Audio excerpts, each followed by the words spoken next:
Olá, alunos do sexto ano, bom dia, bem-vindos a mais uma aula de língua portuguesa. E eu vou explicar para vocês a prova, que vai ser a nossa segunda avaliação do segundo bimestre, tá certo? Vou ler os textos, as questões, vou tentar ser o mais breve possível para não ficar um vídeo muito cansativo. Aula 36, 12/7, semana 19. Então, assim, nós vamos ter um texto de um aluno, ele se chama Jonatas Oliveira Kempin, certo? E ele fez uma entrevista, né, que vai ser uma memória literária.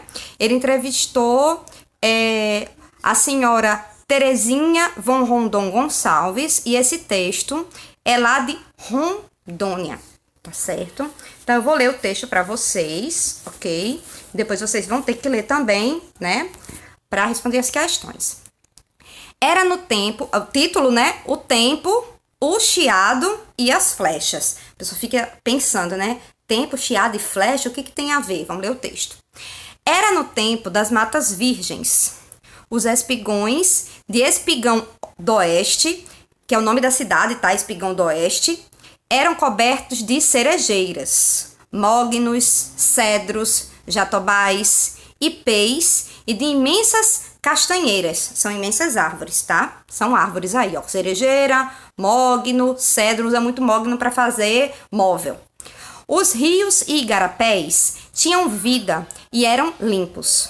O sol nascia e se punha na maior paz. Ao dormir, podíamos ouvir o silêncio da noite, que só era rompido pelos bramidos de macacos e de onças pintadas. Morávamos em uma casa de madeira lascada de Amburana. Ainda não existiam serrarias. O chão era de barro batido e o telhado de folhas de buriti.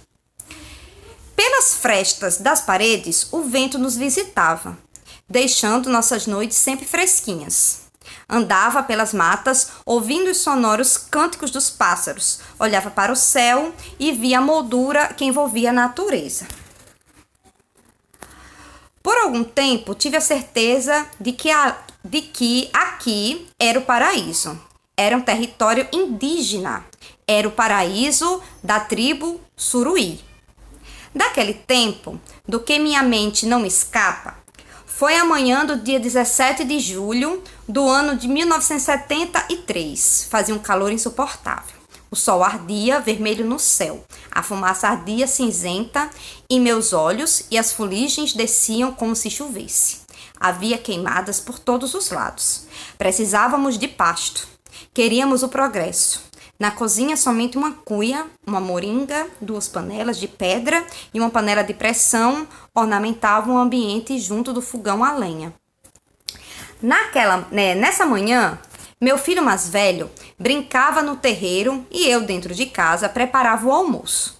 Meu marido havia saído com outros homens para fazer derrubada. Ouvi o primeiro chiado da panela de pressão que cozinhava o feijão. Observei a sombra da bananeira para marcar o tempo do cozimento. Foi esse o tempo que jamais queria que tivesse existido. Foi esse o tempo que jamais me esqueci. Pela janela avistei Júlio César apanhando goiabas. A panela ainda chiava. Olhei mais uma vez para o quintal e Júlio César estava sentado a comer as frutas. Tudo era muito calmo. A panela ainda chiava. O tempo, o chiado, a flecha. Fiquei perplexa. A panela chiava. Júlio César não comia mais as goiabas. Estavam espalhadas ao seu redor. A panela chiava. Fiquei surda e muda. Não ouvi mais chiados. Não falei mais nada. Não pensei em mais nada. Não queria ver mais nada. O tempo parado. Eu surda. E meu grito. Não! O tempo me mostrou mais uma flecha como a outra, certeira. Ela também veio fazer morada ao lado do anterior, na garganta do meu filho. Minhas trêmulas pernas me levaram ao encontro de algo que parecia mentira. Queria que tivesse sido apenas um sonho. Não era sonho. Era tão real quanto a fuligem negra que cobria meu corpo. Tão real quanto o vermelho do sol e dos meus olhos, que agora ardiam não só pela fumaça, mas também pela dor. Era tão real quanto o vermelho que passeava para fora do corpo do meu filho. O chiado trouxe as flechas das mãos de um assustado suruí inocente, que foi combater o estranho e acabou tirando a vida de Júlio César. Foi o chiado, estranho som que não fazia parte daquele paraíso habitado por inocentes índios, araras, macacos e onças pintadas. O desconhecido assusta. O chiado assustou o índio. A flecha me assustou. Hoje me assusto ao olhar nossos espigões cobertos por pastos, abrigando uma ou outra castanheira e alguns ipês, sobreviventes árvores que resistiram às ações de seus desconhecidos brancos. Imponentes árvores que assistem ao progresso das casas sem frestas, para dar passagem ao vento, protegidas por grades e cercas elétricas. Imponentes árvores que assistem à falta d'água dos rios e dos igarapés. Imponentes árvores que encantam nossos olhos. Imponentes árvores que se fazem vivas para assistir ao maravilhoso espetáculo desse nosso céu rondoniense. Maravilhoso céu que presenciou o tempo, o chiado e as flechas. Maravilhoso céu que é meu cúmplice. Maravilhoso céu que divide comigo o sumiço da panela de pressão. Então, assim, essa senhora Terezinha von Rondon Gonçalves narrou essa história, né? Foi entrevistada pelo aluno e ele fez esse texto baseado nessa entrevista dela. E aí, nesse texto, o que ela conta? Que ela vivia, né, praticamente assim, nas margens da floresta, dos rios, né, que eram casas de madeira, que não são fechadas totalmente, tem umas frechazinhas, então ali passava o vento. O filho saiu para comer umas frutas e de repente um índio se assustou com o barulho da panela de pressão dela e deu umas flechadas pensando que era algum inimigo, alguma coisa, e terminou matando o inocente que era filho dela.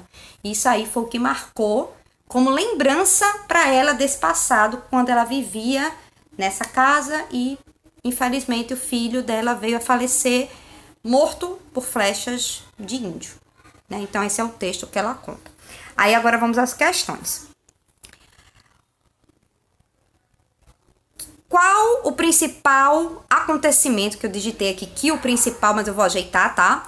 Qual o principal acontecimento que marcou a narradora? Narradora, no caso aqui, o rapaz, um menino, né? Se eu não tô enganada, deixa eu ver o nome dele aqui novamente, acho que é Vinícius. Não, Jonathan, voei agora. Jonathan Oliveira Kempin, não sei de onde veio esse outro nome. Então, o Jonathan escreveu esse texto como se fosse a Dona Terezinha que estivesse escrevendo. Então, a narradora, né, que esse texto foi escrito pelo Jonathan através da entrevista de Dona Terezinha. Qual foi o acontecimento que marcou a vida dela? Por quê? Aí vocês vão contar aí pra mim, tá? Eu vou arrumar aqui que é qual o principal acontecimento que marcou a narradora e por quê.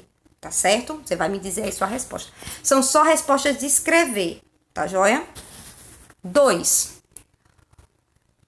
O que você sentiu ao ler a história? Justifique. O que você sentiu quando você leu a história? O que você sentiu? Você sentiu alegria, tristeza, susto? O que você sentiu?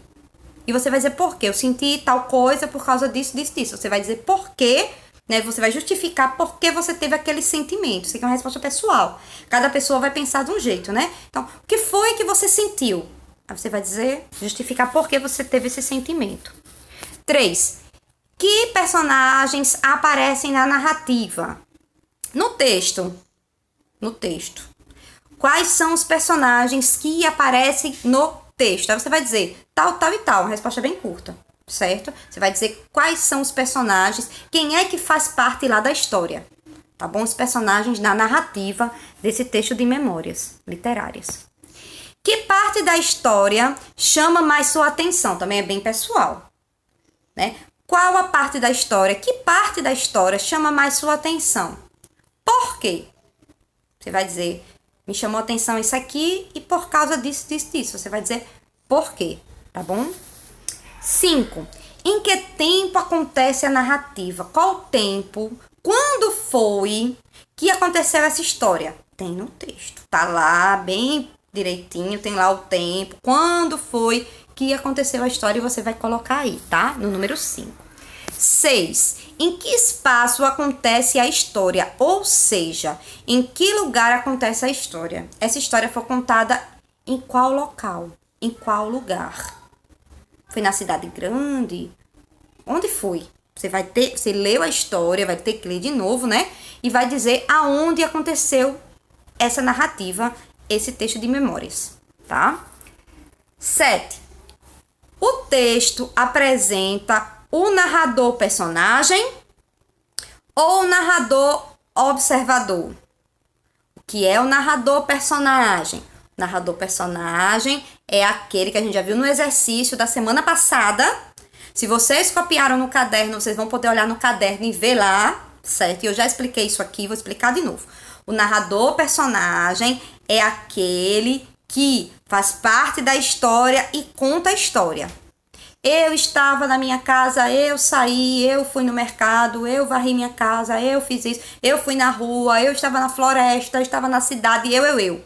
É o narrador personagem, porque ele tá na história, faz parte da história, participa da história e conta a história.